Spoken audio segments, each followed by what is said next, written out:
자, 우리 옆에 분들과 다시 한번 인사하겠습니다. 오늘 정말 잘 오셨습니다. 자, 은혜 받기 원합니다. 예, 감사합니다. 오늘도 변함없이 이 자리를 지키시는 여러분들이 참 귀합니다. 여러분, 오늘 같은 날에는 좀 교회에 오기 전에 좀 망설이지 않으셨어요? 아니요. 예, 우리 이제 선호 집사님 복 받으실 줄로 믿습니다. 예, 이미 이제 배가지고. 근데 이제 오늘 날씨가 갑자기 쌀쌀해지고 막 그래가지고 이런 날에는 원래 보통 집에서 그 빈대떡이나 부쳐 먹으면 참 좋은 날이라 뭐 이렇게 알려져 있는데, 그런 욕구를 이기고 이 자리에 나오신 여러분들에게 하나님께서 허락하시는 갑절의 은혜가 함께 하시게 되시기를 주님의 이름으로 축복합니다. 자, 여러분, 우리는 무려 15개월 동안 이 성경에 기록되어져 있는 역대 왕들의 행보를 추적하고 있는데요. 여러분, 생각보다 되게 오래됐죠. 그러니까 2025년 1월 첫째 주부터 제가 수요일마다 이 역대상, 그 역대기 말씀을 이렇게 여러분들에게 하게 됐는데, 그게 벌써 이제 15개월째가 됐어요. 그래서 이제 너무나 다양한 왕들을 살펴보았는데요. 자, 여러분, 그 중에 여러분들은 어떤 왕이 제일 많이 기억에 나세요? 기억이 안 나시는구나.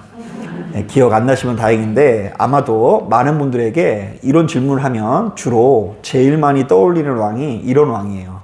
우리가 제일 좋아하는 왕 중에 하나가 솔로몬이고요. 그리고 또 하나가 이제 우리가 얼마 전에 살펴보았었던 히스기야 왕입니다. 자, 왜냐하면 이들이야말로 그 가시적인 성과를 냈기 때문인데요. 이 솔로몬은 전무후무한 지혜와 황금으로 이 여호와의 성전을 완성해내고요. 히스기야는 그 인생의 결정적인 순간마다 무엇을 하죠?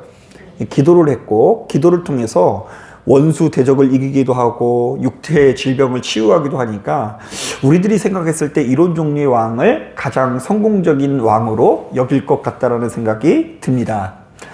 자, 하지만 여러분, 이런 우리들의 생각과는 달리 하나님의 채점 방식은 좀 차이가 있는데요. 자, 오늘날 우리들이 보았을 땐 이런 왕들이 대단할지 모르겠지만 성경은 이들의 인생을 그렇게 아름답게 그리고 있지를 않아요.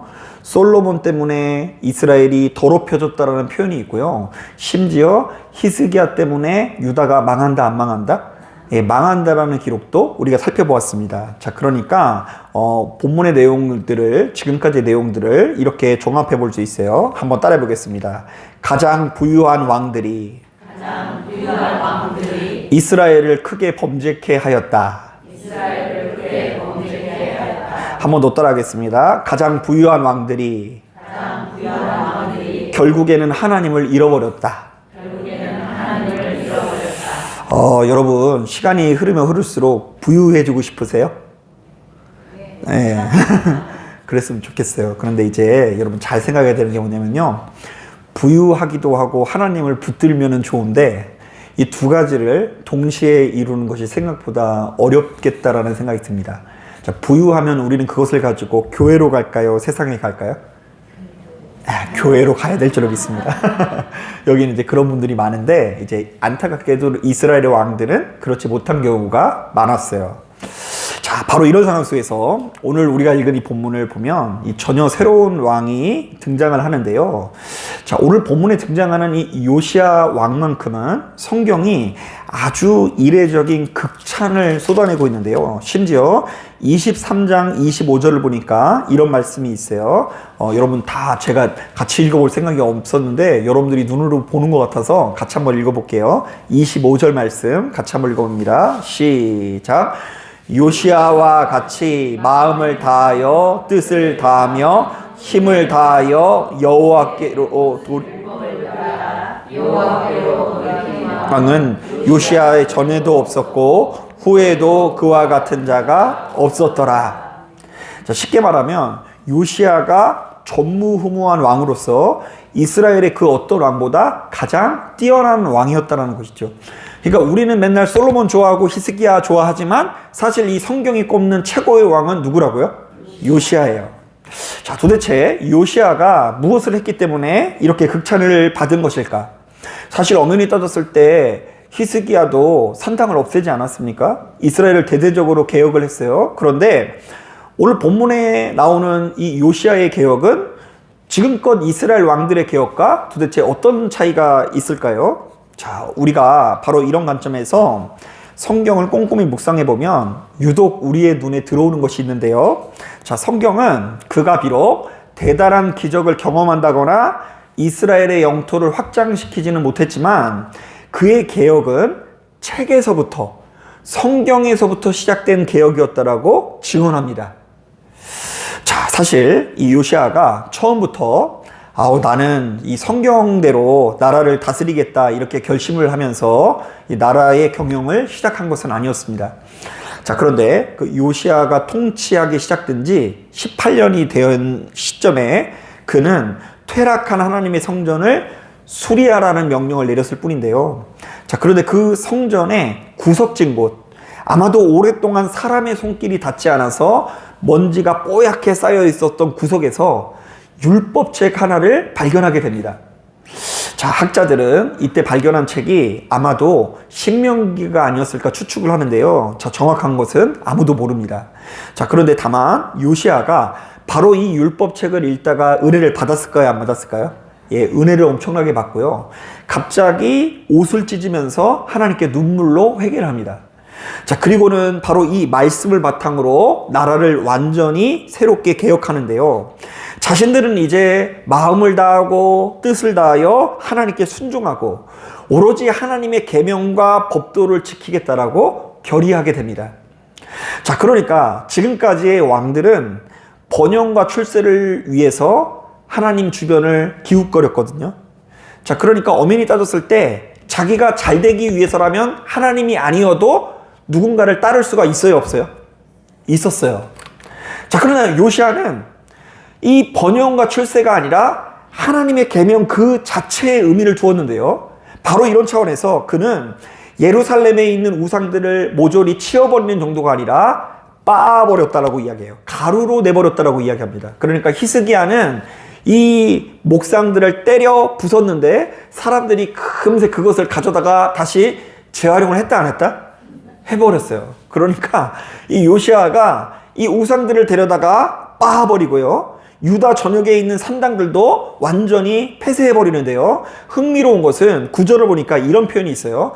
산당의 제사장들은 예루살렘에 올라가지 못하고 그의 형제 중에서 무교병을 먹을 뿐이었더라. 자, 이게 무슨 말이냐면 요시아가 율법을 얼마나 철저히 지켰는지를 드러내는데요. 여러분, 이 비록 산당의 제사장들이 잘못된 길을 걸어가긴 했지만 이들도 혈통적으로 보았을 때는 레위 지파였거든요.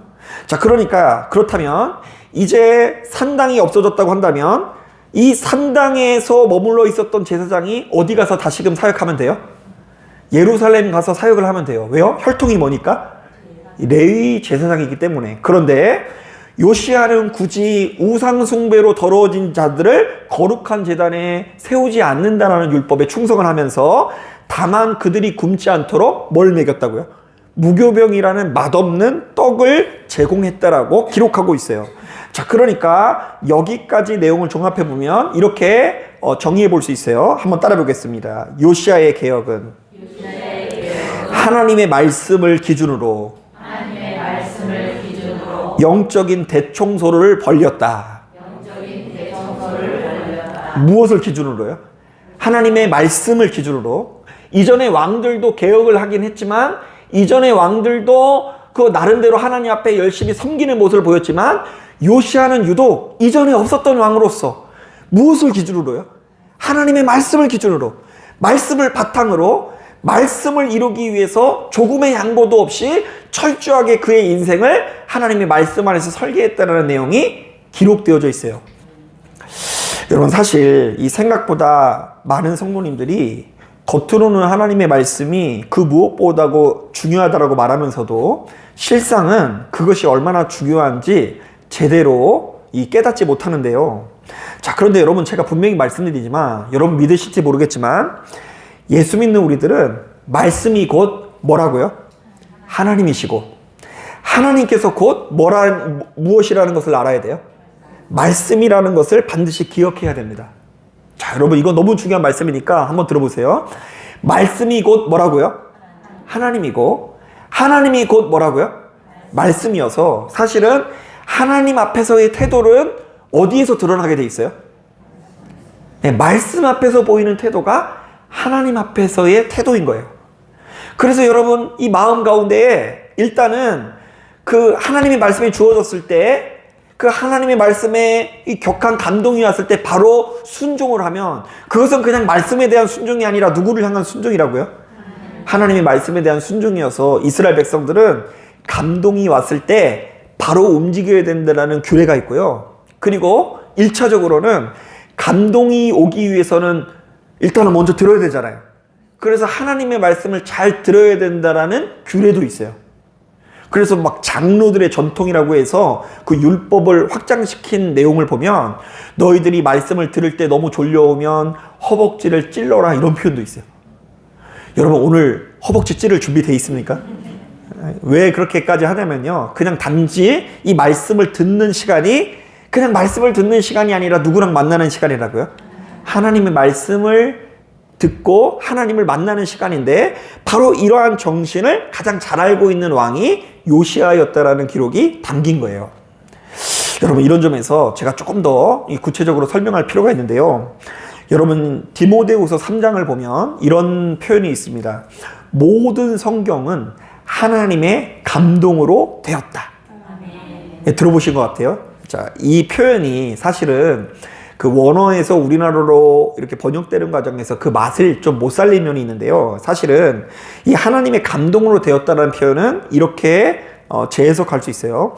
모든 성경에는 하나님께서 숨을 불어 넣으셨다.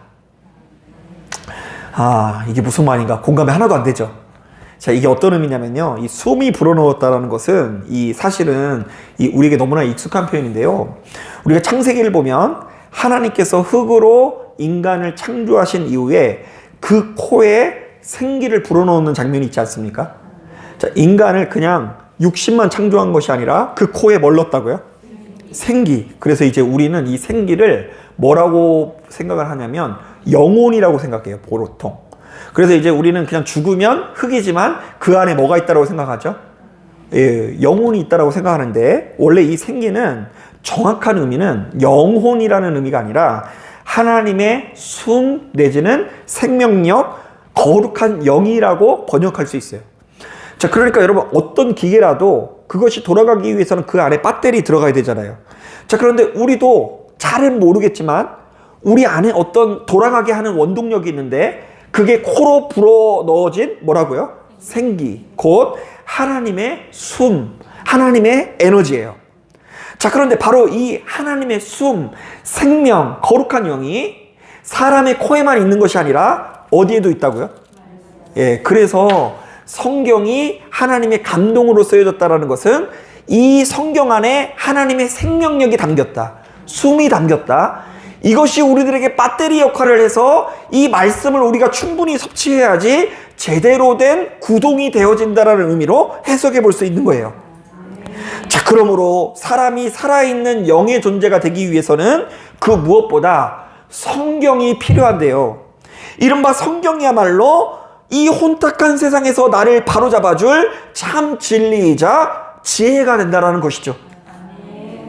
자, 그렇다 보니 이 교회라는 조직 자체도 바로 이러한 신앙의 고백 위에 세워졌는데요. 여러분, 이 교회라는 말을 한자로 보면 가르칠 교회, 모일 회자를 썼는데요. 자, 그러니까 이것은 부단히 모여서 성경을 가르치고 배우는 모임이라는 의미가 담겨져 있습니다. 왜요? 오로지 성경만이 하나님의 숨과 생명이 담긴 가장 영원한 가치이자 생명줄이기 때문입니다. 사실 여러분, 오늘날 교회라고 한다면 여러분, 교회라는 곳이 어떤 곳이냐고 물으면 여러분들 뭐라고 답할 것 같아요?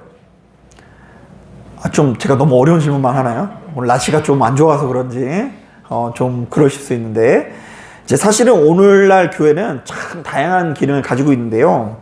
일단 제가 이제 가장 부러운 것 중에 하나는 뭐냐면, 이 큰 교회 같은 경우에는 그 대규모 오케스트라 내지는 그리고 아주 엄청난 규모의 그 찬양팀을 이렇게 보유하고 있는 경우가 많아요. 그리고 요즘 같은 경우에는 여러분, 세상이 얼마나 좋아졌는지 진짜 여러분, 1만 명 이상 모이는 메모드 교회를 가보면요, 이 뒷면이 다 LED예요. 안 놀라지도 않네요. 그 LED여가지고 뭐 예를 들면 불을 내려주소서 뭐 이런 찬양을 하잖아요. 그럼 뒤가 진짜 불이 타올라요. LED. 그러면 진짜 불 받을 것 같죠?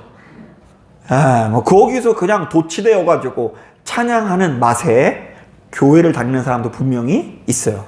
특히 젊은 청년들 같은 경우에는 제가 실제로 경험을 했는데 찬양을 할 때는 막 1m씩 뛰다가 말씀 딱 전하면 레드선 해가지고 그냥 이렇게 쓰러지는 청년들도 많이 보게 됩니다. 자, 그리고 이 교회는 어차피 이 사람을 만나는 장이기도 합니다. 또래별로 공동체가 형성되면서 사람을 만나는 이 장이기도 한데요. 특히 해외의 경우 그 지역에서 정착하기 위해선 제일 먼저 어디를 가야 된다고요? 교회를 가야 된다고 하는데, 왜냐하면 그곳에 또 하나의 동포사회가 형성되어 있기 때문입니다. 그리고 요새는 그 수준 높은 이 카페가 되기도 하고요. 어려운 이웃을 돕는 복지단체가 되기도 하고요. 심지어 미국에서는 어떤 교회가 나타나냐면요. 낮에 예배 있는 날에는 예배를 드리다가, 주일날 예배 드리다가 저녁에는 호프집으로 바뀌는 교회도 있어요. 좋을 것 같아요? 구주님도 만나고 이주님도 만나고 그래가지고 막 주님을 막 여기서도 만나고 저기서도 만나고 막 할렐레 해가지고 만나고, 그러다 그렇게 해가지고 사람들의 발길을 이렇게 사로잡으려고 하는 데도 있어요. 자, 그런데 여러분, 이 모든 기능들이 하나같이 다 중요한 교회의 기능이지만 엄연히 따졌을 때 교회의 본질은 성경이에요. 이 교회는 가르치는 곳이고 배우는 곳이에요. 그러니까 설령 교회가 아무리 다양한 기능을 가지고 있어도 성경을 제대로 가르치거나 배우지 않으면 그것은 올바른 교회가 아니라는 것입니다. 자, 그런데 교회가 바로 이 같은 원칙을 지키지 않고 다른 권위를 붙들면 이 교회가 산으로 가요. 자, 교회는 뭘 배우는 곳이라고요? 정확하게 말하면 성경이에요. 요즘에 말씀이 넘쳐요. 이렇게 게다가 생각나면 다 말씀이라 그래요. 그런데 그게 다 말씀이 아니에요. 말씀은 곧 뭐라고요? 성경이에요, 성경. 그런데 이 같은 원칙을 지키지 않고 다른 권위를 붙들면 반드시 잘못된 길로 갈 수밖에 없는 거예요. 자, 여러분, 제가 조금 더 구체적으로 이야기하면, 여러분, 이 신학을 공부하다 보면 신학적인 용어 중에 하나님께서 그 자신의 뜻을 밝히 드러나는 이 행위를 이 신학적으로는 계시라고 부릅니다. 자, 여러분, 하나님께서 우리에게 계시하는 것을 믿으십니까? 하나님께서 우리에게 계시하는 분이세요. 자, 그런데 이 계시는 크게 두 가지로 나는데, 하나는 일반 계시고요, 하나는 특별 계시입니다. 자, 그런데 제가 이거를 한번 공부한 지가 너무 오래돼가지고 여러분들에게 잘못 전달을 했는데, 제가 오늘 책을 한번 찾아보니까 좀 다르게 돼 있더라고요. 그 일반 계시는 뭐냐면요, 그 대자연의 흐름이라든지 인간의 역사, 인간의 양심 등에서 드러나는 그 하나님께서 자신을 어렴풋이 드러내는 여러 가지 증거들을 일반 계시라고 불러요. 자, 가령 예를 들면 이런 거예요. 아무리 이상한 사람도 지 새끼는 이뻐해요, 안 이뻐해요? 근데 그게 누가 주신 선물이라고요? 하나님께서 주신 계시예요. 자, 그리고 여러분, 이 자연도요, 이 보면은요, 이 얼마나 이 자연이 정교하게 설계되어 있는지, 여러분, 제가 예언을 할게요. 여러분, 이제 곧 있으면 봄이 찾아올 줄로 믿습니다. 그리고 그 다음엔 여러분, 여름이 찾아올 거예요. 그 다음엔 여러분, 가을이 찾아오고 겨울이 찾아오게 될 겁니다. 제 예언이 이루어지나 안 이루어지나 보세요. 그런데 여러분, 이렇게 정교하게 달의 움직임, 이 새벽 예배 다니다 보면 달이 진짜 이렇게 손톱만해졌다가 보름달만해졌다 이러면, 우리 김일혜 권사님이랑 저랑 집 같이 가면서 그거 보면서 어머, 저 너무 이쁘지 않아요? 맨날 달 얘기하거든요. 그런데 이제 우리는 이제 이 세계가 우연히 창조됐다고 믿지 않고, 이 거대한 이 창조 세계가 누가 지으신 계시라고 믿을까요? 하나님께서 지으신 계시. 그래서 대자연을 보면 움츠러들면서, 야, 나는 요만큼 작게 느껴지고 이게 엄청나게 크게 되면서 압도되게 느껴지는 게 일종의 계시고요. 양심에서 선한 길을 선택을 하게 하는 거, 이것도 계시고요. 그리고 우리가 부모가 자녀를 사랑하는 이 선한 행위도 계시라고 해석을 합니다. 일반 계시. 자, 그런데 반면에 이 특별한 계시는 하나님께서 사람에게 보여주시는 아주 구체적이고 명확한 오류 없는 진리, 정답지라고 할 수 있는데요. 이게 뭘까요? 눈치가 빠른 분은 아시겠지만 성경입니다. 자, 일반 계시는 이곳저곳에 흩어져 있지만 특별한 계시, 오류 없는 진리, 100% 정확한 정답지는 뭐밖에 없다고요? 성경밖에 없어요. 자, 이에 반해서 누군가가 경험했다라고 주장하는 꿈이나 환상이나 음성들은 계시라고 하지 않고요. 이 책을 펴보니까 사적 체험이라고 부르는데요. 왜냐하면 그것이 하나님의 뜻인지 아닌지 그 누구도 완벽히 증명해낼 수 없기 때문입니다. 왜 이렇게 아멘 소리가 적으시죠? 이거 다 예언하시는 분들 많이 앉아 계실까 봐 걱정되는데, 실제로 예언을 많이 하시는 분들은 제가 이런 종류의 설교를 하면 상처를 입으시더라고요. 일평생 자기가 해놓은 게 있는데 그것들이 이제 이 목사님 말 들으니까 너무 혼란스럽다는 거예요. 그런데 이거는 분명해요. 그 누구도 내가 들은 이 어떤 이 사적인 체험을 하나님께서 주신 것이라고 100% 증명을 할 수 있다 없다? 없다. 그것은 아셔야 돼요. 자, 예를 들어 볼까요? 우리 권사님한테 제가, 권사님, 아무 여사님 기도하는 가운데 제가 계시를 받았습니다. 동쪽으로 가십시오. 거기 가야 좋은 일이 생길 겁니다. 그랬는데 우리 강은희 여사님 가다가 돈을 주셨어요. 그럼 그 계시가 하나님의 뜻일까요? 우연일까요? 아무도 몰라요. 아무도. 그럴 수도 있고 또 뭐라고요? 아닐 수도 있어요. 그러니까 그거는 계시가 아닌 거예요. 자, 그런데 여러분, 제가 이렇게 이야기할 때는 여러분 누구나 다 알고 있는데, 냉정히 말해 여러분들의 삶에는 무엇이 훨씬 더 권위가 있고 능력 있는 것 같으세요? 사적인 체험의 능력이 있으세요? 아니면 이 재미없는 성경이 더 능력 있게 느껴지세요? 네. 아니면요, 여러분, 제가 그런 것들을 많이 보게 돼요. 이 자녀들 키우는 부모들 있잖아요. 그때 이제 입시에 관심 있는 분들은요, 이야, 정말 어떤 앞에 나와서 입시 전문가가 강의를 하면 그거 한 글자도 안 놓치는 거 아세요? 안 가보셨어요? 그거 막 안 놓치려고 그거 메모를 하고, 그리고 녹음하고, 또 집에 가서 또 듣고 곱씹고 하면서 자녀들 좋은 곳으로 보내려고 해요. 자, 그리고 여러분, 이 돈의 흐름을 아시는 분들은요, 또 누군가가 재테크 전문가라고 하면 어느 주식이 오르네 마네 해가지고 알려주면요, 여러분 그거 놓칠 것 같아요? 안 놓칠 것 같아요? 안 놓칠 것 같지 않아요? 눈에 불을 켜고 어떤 곳이 돈이 되나 하면서 들어올 거예요. 그런데 우리는 정말로 영원한 생명이 담긴 이 성령의 권위를 인정하지 못할 때가 너무나 많이 있다는 거예요. 그냥 윤리적인 가르침. 목사님, 좋은 소식, 좋은 소리 해주시는 거나, 이거를 해야지 하나님께서 기뻐하시는 거나 막연하게 알고 있지, 내 삶을 구체적으로 변화시키는 어떤 능력이 있다는 것을 도무지 인정하지 못할 때가 많아요. 그래서 우리에게는 캄캄한 예배당에서 기도할 때 떠오르는 어떤 생각, 음성, 꿈자리에서 뭐가 용이 나타났는지 용이 나타나지 않았는지, 꿈자리에서 마귀 새끼들이 설치는지 안 설치는지, 이런 종류의 내용들이 더 크게 여겨지지, 이 성경은 지금 말 그대로 요시야가 발견한 그 상태 그대로 집안에서 굴러다니면서 뭐가 뽀얗게 쌓여 있다고요? 먼지가 뽀얗게 쌓여 있는 경우도 많고요. 실제로 그래서 제가 신방을 가보면 예배 드립시다 이러면 이렇게 하면서 예배를 드리신 분이 참 많아요. 먼지가 날리는 거예요. 자, 여러분, 이렇듯 많은 분들이 성경보다 개인의 특별한 체험에 훨씬 더 의미 부여를 하는 것 같은데요, 우리는 늘상 크고 비밀한 영적 체험만 사모한다는 것이죠. 그게 더 재밌어 한다는 거예요. 자, 그러나 제가 다시 한번 말씀드리지만, 교회에서는 그 무엇보다 성경을 가장 권위 있는 계시로 여겨야 하는데요. 왜냐하면 인간의 특별한 체험들은 항시 오염될 우려가 있기 때문입니다.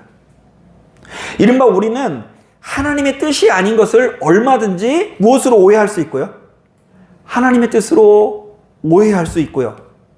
또한 내가 누군가를 의심하는 것을 가리켜서 누가 주신 계시로 오해할 수 있다고요? 지가 의심하는 거예요. 그냥 자기가 못 믿는 거예요. 의심하고 아프게 하고, 심지어 화를 내면서도 이게 원수 마귀가 준 가장 아픈 가시라고 생각을 못하고 누가 주신 계시라고 오해할 수 있다고요? 하나님께서 주신 계시로 오해할 수 있으니 그 개인적인 체험들을 성경의 권위로 올라서서는 안 된다라는 이야기를 하는 거예요. 여러분, 이게 제가 얼마나 무서운 일인지 목회를 하면 할수록 진짜 제가 느끼고요. 실제로 그런 경험들을 많이 가지고 있어요. 여러분, 말씀을 준비하다가 문득 생각나는 일이 하나 있는데요. 제가 이 신학교 3학년 때인가 4학년 때인가 그 실습반 교회에서 아주 엄청난 신앙의 열정을 가진 그 청년들 50명과 수련회를 간 적이 있습니다. 그러니까 이제 한 200명 정도 이제 청년들이 모이는 공동체였는데 산 속에 가서 기도한다고 하니까 50명이 따라왔으면 얘네들은 그래도 기도를 좀 할 줄 아는 애들일까요? 전혀 못하는 애들일까요? 할 줄 아는 애들이고 막 진짜 앉았다 하면 1시간, 2시간씩 열정적으로 하는 애들인데요. 그 중에 사모님도 있었어요.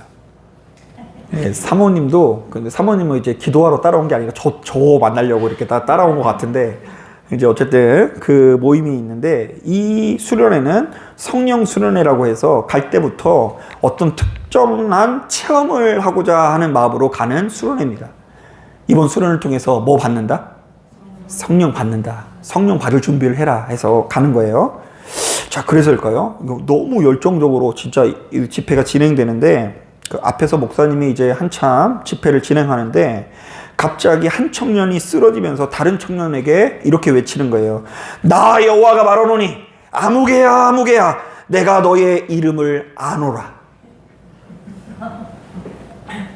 여러분들은 제가 지금 이렇게 얘기를 하니까 벌써 이제 눈치를 채실지 모르겠지만 그냥 아무 생각 없이 벼랑간에 이 목사님이 앞에서 인도를 하고 있는데 청년 한 명이 막 쓰러지면서 또 다른 청년한테 나 여호와가 말하노니 내가 너의 이름을 아노라 그러면서 그 청년이 다가가니까 그 청년 귀에다 대고 뭐라고 얘기를 해줬어요. 그런데 그 내용이 너무나 크고 비밀한 이야기였나 봐요. 갑자기 그 이야기를 듣더니 갑자기 그 청년이 막 오열하기 시작하는 거예요. 호호호 막 하면서. 자, 그런데 여기서 문제. 그 청년이 갑자기 계시를 하니까 그 자리에 있던 모든 사람들이 목사님의 말씀을 그 뒤로 들었을까요? 안 들었을까요? 안 들었어요. 원래 집회를 초창기만 해도 이런 형식으로 드렸거든요. 앞에서 목사님이 예배를 인도하고 청년들은 앉아있는 분위기였는데 이제 그 뒤로 어떻게 변했냐면요. 그 예언한 청년이 가운데 있고 목사님은 혼자 서 있고 나머지 청년이 그 청년들 주변으로 빙그렇게 둘러 앉아있더라고요.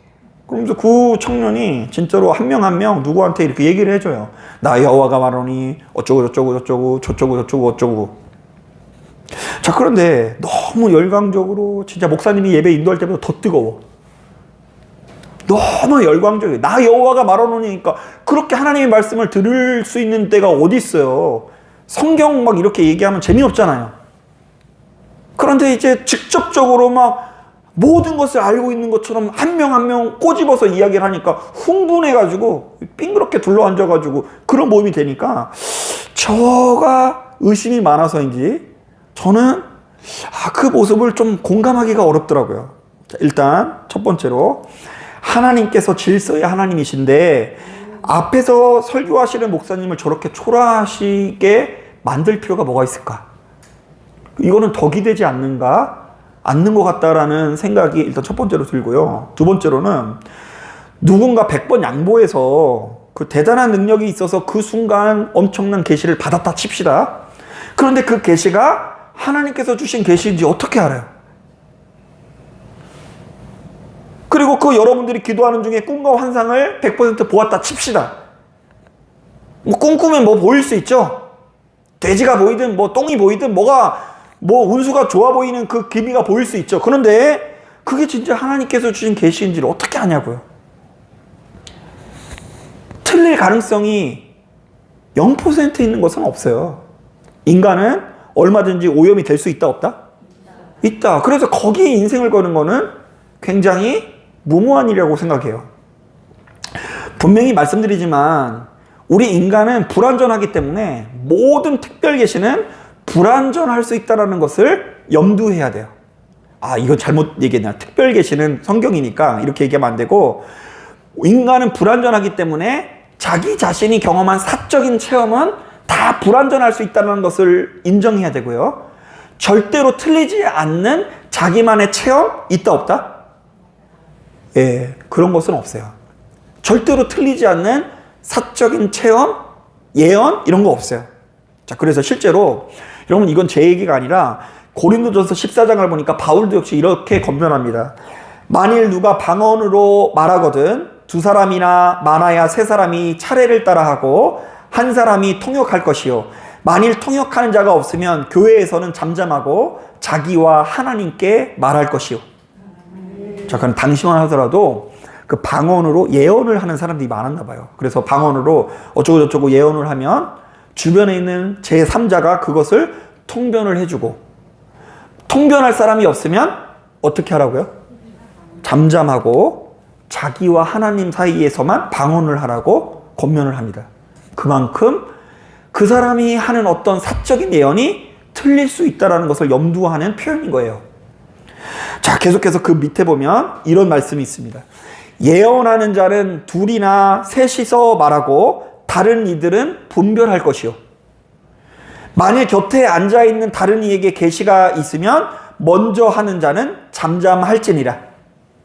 자, 그러니까 하나님의 말씀을 받아서 전하는 자가 있다면 일단 둘이나 셋이서만 말하고 다른 사람들은 그것을 서로 뭘 해주기 위해서 노력해야 된다고요? 분별해주기 위해서 노력해야 되는 거예요. 분별. 자, 그러니까 우리에게 주어져 있는 모든 계시와 예언은 항상 더 많은 분별을 통해서 완전해진다는 것을 알아야 돼요. 그만큼 조심해야 된다는 이야기예요. 그런데 아무런 분별 없이 내가 떠오르는 대로, 내가 생각하는 대로 그것이 다 하나님께서 주신 것이다? 저 사람을 내가 다 꿰뚫어 보고 있다? 이것은 자기 자신을 하나님처럼 여기는 거예요. 자기는 틀리지 않을 거라고 믿는 거예요. 혹은 그렇게 계시한 사람이 예수님처럼 대단한 분이라고 믿는 거예요. 또 하나의 우상을 숭배하는 모습이 될 수도 있다는 것입니다. 자, 그러니까 이 모든 말씀 자체가 그 누구든 간에 개인적인 체험은 틀릴 수 있다는 것을 염두하는 것으로서 충분히 검증되지 않는 예언이나 치유 사육은 참으로 위험할 수 있다는 메시지를 전하는 거예요. 자, 실제로 이스라엘 왕들도 역시 무수히 많은 박수와 무당들을 예루살렘 안으로 들어왔죠. 데리고 들어왔잖아요. 지난 시간 우리가 살펴본 왕들마다 심지어 히스기야가 죽자마자 그 아버지가 그렇게 선한 왕인데도 불구하고 그 뒤에 후손들이 예루살렘에 제일 먼저 무수히 많은 박수와 무당들을 데려와요. 그리고 일월 성신에게 하늘의 해와 달과 별에게 점치는 도구들을 가져옵니다. 그리고 바알과 아사라의 목상을 가져다 놓으면서 행운을 구했지만 아무런 효험이 없었습니다. 심지어 이때에 이들은 예배까지 열심히 드렸지만 아무런 효험이 없어요. 도리어 그런 헛된 것들은 이스라엘 백성들을 돌이킬 수 없는 파멸의 길로 이끌었는데요. 왜냐하면 그들에게는 하나님의 말씀이라는 절대적인 기준이 없었기 때문입니다. 기준이 없다 보니까 히스기야도 엇나가고 솔로몬도 엇나가고 자기가 가지고 있었던 그 신앙의 열정이 처음에는 좋았는데 조금씩 변질되기 시작합니다. 이른바 그들의 삶 가장 밑바탕이 절대로 흔들리지 않는 반석 위에 세워지지 못했다라는 것이죠. 바로 이렇듯 말씀이라는 닻이 없으면 눈에 보이는 화려함, 귀에 들리는 신비한 소리, 내 욕망을 채워줄 우상들에게 결국에는 이리저리 휩쓸려 다니기 마련입니다. 자, 하지만 여러분, 오늘 본문에 나오는 이 요시야를 다시 한번 보십시오. 그는 나라가 영적으로 가장 어둡고 위태로울 때 새로운 기적을 구하지 않습니다. 신비한 체험을 하려고 용한 박수나 무당에게, 예언자에게 찾아가지도 않습니다. 자, 그가 한 일은 오직 하나였습니다. 성전 구석에 버려져 있었던 먼지 쌓인 책, 즉 하나님의 말씀을 펴서 읽기 시작한 것이었습니다. 그리고 그 변하지 않는 말씀의 거울 앞에 자기 자신을 비추어 돌이켜 회개할 때에 하나님의 말씀이 가르치는 대로 그 어떤 타협 없이 우상들을 제거해 버릴 때, 박수들을 물리칠 때에, 무당들을 물리칠 때에 이스라엘 역사상 전무후무한 왕으로 거듭나게 되는 것을 보게 됩니다. 자, 사랑하는 여러분, 지금 여러분들의 모습은 어떤 모습입니까? 저는 이게 진짜로 신앙의 열의가 하나님의 말씀에 대한 열의로 이어지지 못하는 것을 너무 자주 목격하게 돼요. 진짜 신앙의 열의가 엄청나. 기도에 대한 열의, 신비에 대한 열의, 그리고 목사님 섬김에 대한 열의 엄청난데 그것이 성경에 대한 열의로 이어지지 못할 때에 요동치고 잘못된 것에 현혹되고 그 삶이 크게 출렁대는 것을 많이 보게 돼요.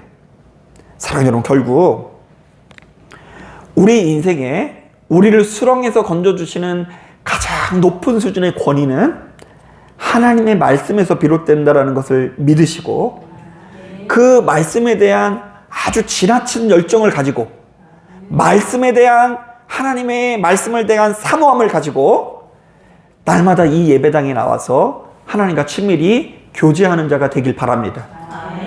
그런데 이것은 처음 신앙생활을 이렇게 시작할 때 그 교육이 굉장히 중요해요. 자기가 처음 은혜 받을 때 모습과 이렇게 연결되어지는데요. 여러분, 아무쪼록 이 말씀을 듣고 하나님의 말씀을 바탕으로 잡고 무엇을 버리고 물리치고 가루로 만들어야 되는지를 알아야 되고요. 그렇지 않고 이 이스라엘의 왕들처럼 하나님을 열심으로 섬기되 그 세상의 여러 가지 우상들을 함께 가지고 가는 것, 이것만큼 위험한 것이 없어요. 한번 더 따라해 보겠습니다. 무엇이 나를 망하게 하는 것인가? 여러분, 지금껏 여러분들을 망하게 하고 여러분들을 나쁜 곳으로 인도했던 그 무엇인가 있죠? 그거 하나님의 말씀 안에서 가루가 되도록 여러분 노력하고 계세요? 예. 그렇지 않고 혹시 이번에도 또 용한 목사님의 힘으로 그것을 해결하려고 한다거나, 나는 하나님의 말씀에 지금 뭐가 쌓였다고요? 먼지가 뽀얗게 쌓여가지고 별로 관심도 없어. 그런데 그냥 오늘 그냥 앉아가지고 그냥 오늘 목사님 뭐라고 하나? 아이고 좋네. 어디 가서 들어보지 못하는 말씀이네 라고 하면서 자기 자신을 그동안 망가뜨린 무엇인가를 바꾸고 변화시키기 위해서 노력하지 않는다고 한다면 우리 삶은 개선되지 않을 뿐더러 그 개혁은 불완전한 개혁이라고 이야기하는 거예요. 사랑하는 여러분, 내 감정, 내 고집, 내 경험이라는 산당들을 과감히 헐어버리고 오직 성경이 나를 이끌어가는 진짜 신앙, 바로 그러한 진짜 부흥을 누리시는 저와 여러분들이 되기를 주님의 이름으로 축복합니다. 자, 기도하겠습니다.